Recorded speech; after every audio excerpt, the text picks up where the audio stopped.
All right, let's talk about something that trips up, well, almost everyone at some point, English pronunciation. If you've ever gotten tongue-tied trying to say a certain word, you are definitely not alone, and you're in exactly the right place. Let's dive in. So, have you ever heard that the word squirrel can be like a secret password? It sounds kind of funny, but it's true. Linguists have a name for this. It's called a shibboleth. It's basically a word that can instantly give away a non-native speaker. For German speakers, for instance, that combination of squa, ear, and l is a real tongue twister. And as you're about to see, English is just full of these little pronunciation traps. But hey, don't worry, we are going to break it all down. First up, we're tackling English's toughest sounds, the ones that give almost everybody a hard time. Look, every single language has its own unique hurdles, right? But English has a few sounds that are pretty much universally tricky for learners. So it's not just you. These sounds are tough for a reason, either because they're super rare in other languages or because of the weird way English uses them.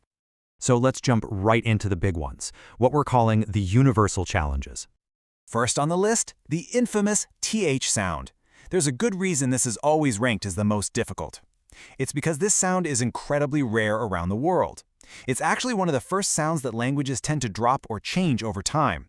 And that's exactly why most learners just swap it out for a sound that's more familiar, like an S, T, or D. Saying tree instead of three, or dis instead of this. Next, let's talk about the schwa. The best way to think about it is as the lazy vowel. It's that super neutral, unstressed sound you hear all over the place. Getting this sound right is absolutely key to nailing the natural rhythm of English. But it's tricky because pretty much any vowel letter, A, E, I, O, U, can make this sound. And here's the kicker, the reason we're focusing on it. The schwa is the number one, the single most common sound in the entire English language. Seriously. If you can master this one little sound, it will have a massive, massive impact on how fluent and natural you sound. It's the real secret ingredient. And this shows you just how sneaky it is, hiding in plain sight. It's the A in amazing, the A in sofa, it's the E in pencil, and it's the O in lemon. See? Once you start listening for it, you realize it is everywhere. Okay, now things get a little more personal. Your native language creates a unique pronunciation profile, which means you have your own specific set of challenges. So in these next slides, find your language group so you can pinpoint exactly what you should be working on. All right, let's check out our first group. If your language background is East Asian, say Chinese, Japanese, or Korean, the classic challenge is telling L and R apart. Now for German speakers, it's often mixing up the W and V sounds, which brings us right back to our little friend, the squirrel. And for many people from the Indian subcontinent, that same W versus V confusion is really common, especially in a killer word like Worcestershire. Okay, moving right along.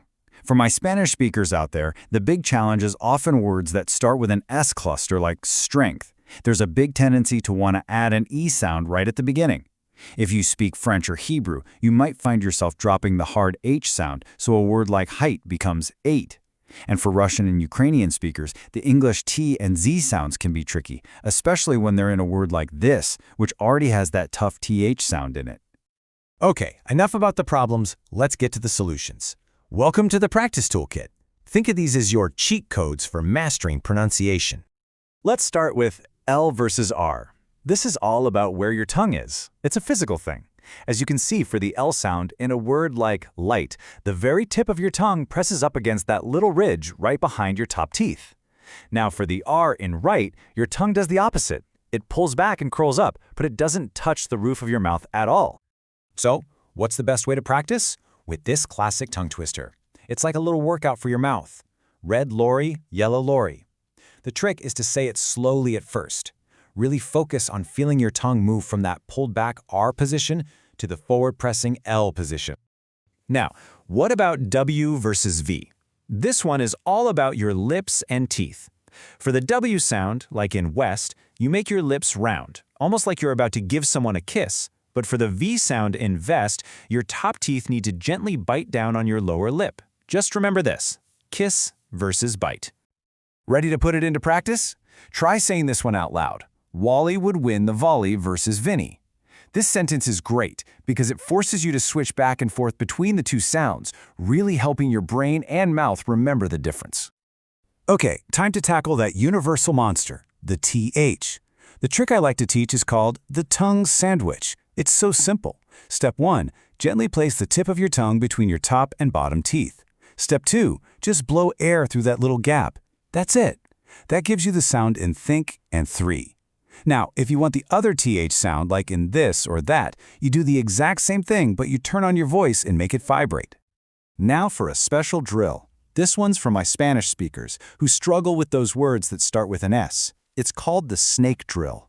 The whole trick is to avoid adding that eh sound before the word. So instead, you start by making a long, hissing s sound, just like a snake. Let's try it together. So instead of saying stop, you're going to think stop. Not e-school, but school. And for the really tough one, strength. Really hold that S for just a second before you launch into the rest of the word. It makes all the difference.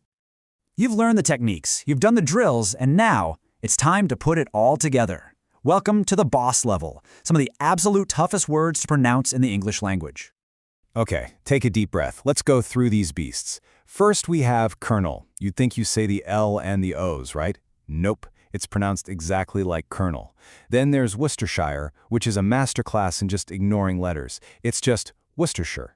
Then you have rural, which is just a nightmare for anyone who struggles with that R sound. And finally, sixths. I mean, that KS-THS sound cluster at the end is a true phonetic gym workout. So there you have it. We've gone from those big universal challenges all the way down to specific drills to help you build your confidence. But let's be honest, everyone has that one word that always trips them up. So I'll leave you with this question. What's yours? What is your personal, impossible English word? Because just knowing what it is, that's the first step to finally mastering it.